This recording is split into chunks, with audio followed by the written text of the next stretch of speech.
Chapitre 6. Le mythe du génie de l'espèce. Il est singulier que l'une des rares tentatives de définition d'une métaphysique du sexe entreprise à l'époque moderne, celle de Schopenhauer, se soit fondée sur l'équivoque qu'on vient de dénoncer. Pour pouvoir conserver l'idée que le but essentiel de l'amour est la procréation, la formation de la prochaine génération, Schopenhauer n'a pas hésité à faire intervenir un mythique génie de l'espèce, qui éveillerait l'attraction entre les sexes et déterminerait de façon avisée les choix sexuels à l'insu des individus, et même en les trompant et en s'en servant comme de simples instruments. Qu'un enfant donné soit engendré, écrit Schopenhauer, tel est le véritable but de tout le roman d'amour, même si les protagonistes de celui-ci n'en ont aucunement conscience. De quelque façon ce but est atteint, cela est secondaire. Plus précisément, le but serait la procréation d'un nouvel être aussi proche que possible du type pur, parfait et capable de survivre de l'espèce. Ainsi, l'espèce amènerait-elle chaque homme à choisir la femme la plus apte à satisfaire ses finalités biologiques, la faisant apparaître à l'homme comme son idéal, l'entourant du halo de la beauté et de la séduction, lui faisant concevoir la possession de cette femme et le plaisir qu'elle peut donner comme l'essence même de tout bonheur et le sens de la vie. Le mieux pour l'espèce réside là où l'individu croit trouver le plus grand plaisir. Ainsi, tant la beauté féminine que le plaisir seraient des illusions, des séductions avec lesquelles le génie de l'espèce jouerait et tromperait l'individu. C'est pourquoi, ajoute Schopenhauer, tout amoureux, après être enfin parvenu à son but, c'est-à-dire à la satisfaction sexuelle, se sent déçu, parce que l'illusion avec laquelle l'espèce le trompait et l'alléchait s'est évanouie. Nous verrons plus loin ce que l'on peut emprunter, dans un contexte différent, à des conceptions de ce genre. Mais pour l'essentiel, il s'agit de simples spéculations en marge du darwinisme, dont le caractère unilatéral et abstrait est manifeste. En premier lieu, toute cette mécanique d'un finalisme biologique, il eût fallu la rattacher à l'inconscient, comme l'a fait plus résolument von Hartmann, en reprenant et en développant avec cohérence les théories schopenhaueriennes. Un instinct absolument inconscient guiderait l'homme vers la femme ou vice-versa, qui présente les qualités les plus aptes à la reproduction du type de l'espèce, car encore une fois, rien de tel n'est présent dans la conscience de celui qui aime et désire. Le fait élémentaire constitué par l'attraction des sexes et par le flux d'ivresse qui s'établit directement entre hommes et femmes ne connaît rien de cet instinct ni de sa secrète sagesse. Comme nous le verrons bientôt, même si l'on considère le problème des choix sexuels de l'extérieur, donc en faisant abstraction de toute donnée introspective, ce problème s'avère bien plus complexe que ce que n'ont jamais imaginé les partisans de la théorie de la sélection naturelle. Quand bien même passerait-on de l'examen du domaine des données de la conscience à celui des faits de l'expérience, il y aurait toujours une observation assez banale à faire, à savoir qu'il se produit dans le domaine sexuel quelque chose de semblable à ce qui se passe avec la nourriture. Tout homme qui n'est pas un primitif ne choisit ou ne préfère pas seulement les aliments que l'organisme peut juger les meilleurs pour la santé, et ce non parce que l'homme est corrompu, mais seulement parce qu'il est homme. Cela si l'on s'en tient au plan le plus superficiel. En outre, on pourrait évoquer de nombreux cas où une attraction intense, et même fatale, s'est établie entre des êtres ne représentant en rien un optimum dans la perspective de la procréation conforme à l'espèce. Si bien que, même rejetée dans l'inconscient, l'impulsion schopenhauerienne s'avère relative, voire inexistante.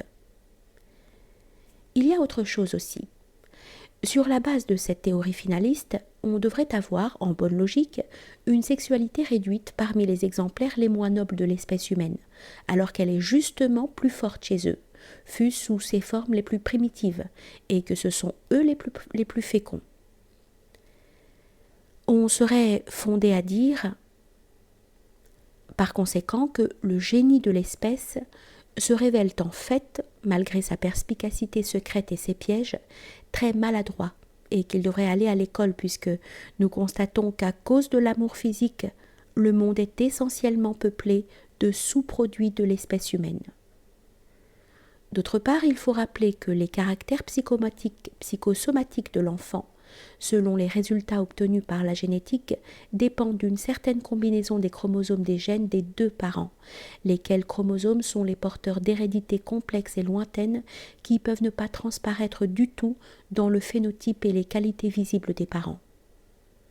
Ainsi, en bonne logique, on devrait admettre que ce ne sont pas ces qualités visibles et évidentes, comme la beauté, les formes pleines, la force, la nature plantureuse, etc., qui sont déterminantes dans les choix sexuels interprétés en mode finaliste, mais que le génie de l'espèce fait naître chez l'homme le désir de la femme possédant les chromosomes les plus aptes. Une hypothèse aussi absurde ne nous avance guère parce qu'il faudrait voir en outre quels chromosomes féminins et quels chromosomes masculins, une fois la fécondation advenue, prévaudront et s'uniront, de préférence à une autre moitié écartée pour donner naissance au nouvel être. Dans l'état actuel des connaissances biologiques, tout cela reste enveloppé de mystère et ressemble peu ou prou à une simple loterie. Si l'on met ce point entre parenthèses, le fait est que dans les cas de passions violentes et dans l'érotisme des hommes les plus différenciés, chez lesquels nous devons chercher la vraie normalité, la normalité au sens supérieur, ce qui est typique pour l'homme en tant que tel, ce n'est que rarement qu'on peut découvrir, même de façon rétrospective, la trace du finalisme biologique. Souvent, et ce n'est pas un hasard, les unions de ces êtres sont carrément stériles. La raison en est que l'homme, certes, peut finir dans la démonie du bios et se laisser emporter par elle, mais de manière non naturelle, par suite d'une déchéance. C'est dans ce cadre que trouve aussi sa place en général le fait de la procréation, de la reproduction physique. Chez l'homme en tant que tel, c'est quelque chose de non biologique qui active le processus sexuel, même quand celui-ci investit et met en mouvement l'élément physique et débouche dans la fécondation. L'instinct de procréation, surtout dans le finalisme sélectif imaginé par les darwiniens et par Schopenhauer, n'est qu'un mythe. Il n'y a aucun lien direct, c'est-à-dire vécu, entre l'amour et la procréation. Contre le finalisme biologique, on peut enfin faire cette observation relativement banale et néanmoins valable. L'amour physique comprend de multiples actes qui ne s'expliquent pas par ce finalisme, de sorte que nous devrions les considérer comme superflus et irrationnels. Or, ces actes font partie intégrante de l'expérience érotique humaine, au point que pour l'homme, la simple union physique peut perdre une bonne partie de son intérêt lorsqu'ils font défaut. Dans certains cas, l'homme ne parvient même pas à cette union, ou bien celle-ci s'appauvrit et se primitivise complètement.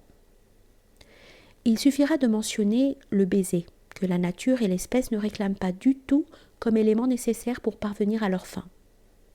Et s'il y a des peuples qui n'ont pas connu le baiser sur la bouche ou qui l'ont connu qu'à des époques récentes, on rencontre cependant chez eux des équivalents de cet acte, comme par exemple le baiser olfactif, le fait de se toucher avec le front et ainsi de suite. Tout acte qui, comme le baiser proprement dit, ont une finalité érotique mais non biologique. De même que le mélange des souffles ou l'aspiration du souffle de la femme embrassée, ces actes ont pour objectif réel un contact fluidique qui exalte l'état élémentaire suscité chez les amants par la polarité des sexes. Une remarque analogue s'impose aussi du reste au sujet de la frénésie qui pousse les amants à étendre et à multiplier durant l'étreinte les surfaces de contact des corps, comme dans le vain désir de se compénétrer ou d'adhérer absolument l'un à l'autre, comme les deux parties d'un animal vivant qui cherchent à se réunir, selon l'image de Colette. On ne voit pas la finalité biologique de tout cela, dans l'optique de l'espèce, laquelle pourrait se contenter d'un acte simple et strictement localisé, alors que ces aspects et d'autres encore de l'amour physique profane présentent un contenu symbolique particulier dès lors qu'on les considère du point de vue que nous allons maintenant cerner peu à peu.